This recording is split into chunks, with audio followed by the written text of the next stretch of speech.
Good morning, everybody, and welcome to a review of 365 Days to the Wedding, episode 10. Now, it's funny when it comes to rom-coms. There's always, the word of rom-coms is patience. Looking back on The Mummy, the movie The Mummy, patience is a virtue. And with rom-coms, you have to be patient. You can't rush a rom-com. It just requires patience. Just wait.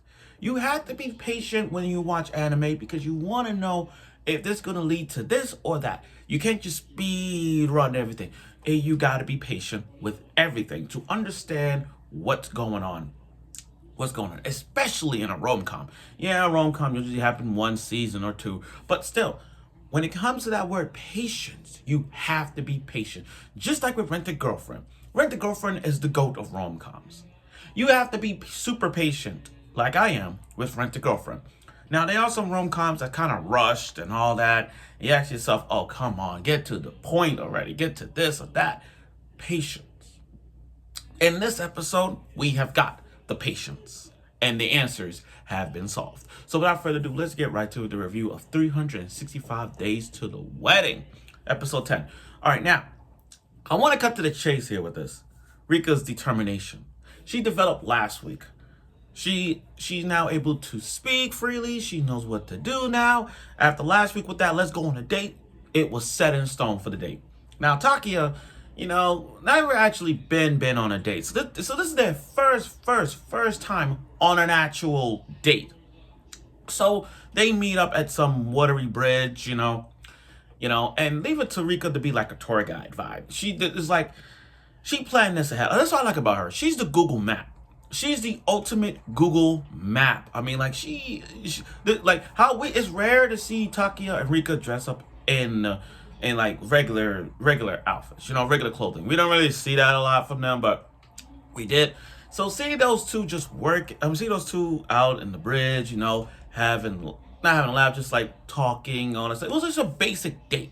It wasn't like a Hard Knocks date where they go to like a water park or the Coney Island vibe or maybe a restaurant thing. It was just your simple basic walk, like sightseeing wise. It was more like a sightseeing day.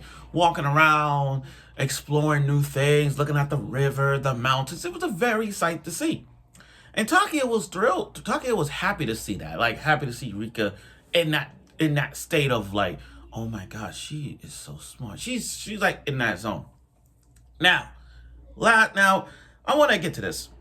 Rika knew that this whole fake marriage is out the door. With 301 days to the wedding, 301 days before I still forgot the whole Alaska trip. That's the thing. We forgot about the whole Alaska thing going on, that we ultimately forgot about that. So the whole Rika told Takia, look, let's forget about it. I'm going to go to Alaska. I want you to live your life. I don't want to keep using you to stay. You got to applaud Rika's determination ever since the first episode. Now, at this stage, she knows that this whole fakeness is out the door. We can't keep this up. I'll go to Alaska. You stay here. But then Takia understands feelings. Now, he understands true feelings. After what happened with his best friend who got dumped and all that stuff, that he was rushing marriage, he now sees like he don't want to see no one get hurt. He stepped up as well. He don't want to see no one get hurt. He didn't want feelings to get hurt. So because of that, those two did the thing that everybody wanted, like Kazi and Chizu did. But I'm sorry, they finally did it. Not even in 12 episodes, and they did it. They kissed. Finally, a kiss. Not a pretend kiss, a fake kiss, a real kiss. Like, kiss. They kissed. I'm going to keep saying that because that was the peak. You talking about peaks of 2024? This was the peak of 2024. This was one of the peaks. The kissing scene was freaking great. And as soon as they kissed, it was like, whoa.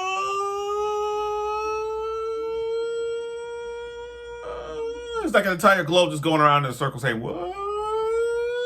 They were holding that kiss for like what, like a freaking 2 or 3 minute scene. It's like they tongue at the tongue, the lips. They were in for like 3 freaking minutes. That kiss was long as hell.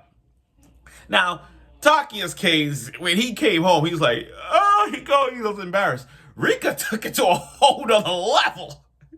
You know what Rika reminds me of when she came home? It was kind of like Light Yagami. Remember that Death Note where Light Yagami, when he saw Elle for the first time in the graduation, act all normal like, and then when he came home, he's like, damn it, he got me. That's what Rika did. The moment Rika came home, she's like, you couldn't hear her screaming. I thought it was my TV that I couldn't hear Rika screaming. It was sound of the volcano eruption. That was a symbolism of Rika's like, that was the sound of her scream. The volcano eruption is the symbolism of Rika's screaming of blushiness. And she walking around the table like multiple shadow clones of Naruto shadow clones, just walking around the entire table. No one, and then she got stacking up rocks. It's like, I can't believe I freaking did that. That was the moment. And then the next day, they pretend like nothing ever happened. And their mindset of them kissing each other was still active at their jobs. They still working and they pretend like nothing ever happened, but their mind is just straight up like, I hear your paperwork. But their mindset is just that they remember the kiss. Now, how are you going to end it with a cliffhanger? Another cliffhanger like this. The boss. The boss finally knows what is going on. The boss finally knows what's going on now. She's like, what's Rika and Takiya's relationship? And then at the end of that cliffhanger, that cliffhanger, the boss literally went up to them and said, can I have a word with you two? I'm like, yo, I don't know where this is gonna go. Either they be together. They're most likely gonna be together in Alaska. I think that's gonna happen. That's how I see it. I think both of them gonna go to Alaska together. Like, forget the couples thing. Both of y'all going to Alaska together as a couple. And I think that's gonna work. Now I wanna know who's the snitch. That's what I wanna know. Who's snitch on the boss? I think it's Rika's mom. But then Rika's mom want to know about that. So I think one person is leading the chain of all these questions about them. And I want to know who is the snitch behind the snitch of telling the boss this. I think Rika's mom told the boss, I don't know. But for anything like that, where it was like, we got a good kiss into a cliffhanger, that's some good marketing. So overall though, this episode was really freaking amazing. Kissing, when it comes to rom-coms, usually kissing lasts to like towards the end, like episode 12 or 11. But for them to kiss 2 episodes before the ending, and that kissing moment was that moment. You talk about the astounding kissing in anime, one of those astounding kisses like Inuyasha, Kagome kissing, Naruto Hinata kissing over the moon, or Hana from Prison School, that erotic kiss, all those kissing things, especially the Don kiss. But this kiss, the kiss scene they did was so, I will say, majestic, so original, so passionate. It was one of many passionate kisses, and this is one of them, and I loved it. Also, again, that cliffhanger, I can't wait to see where this goes.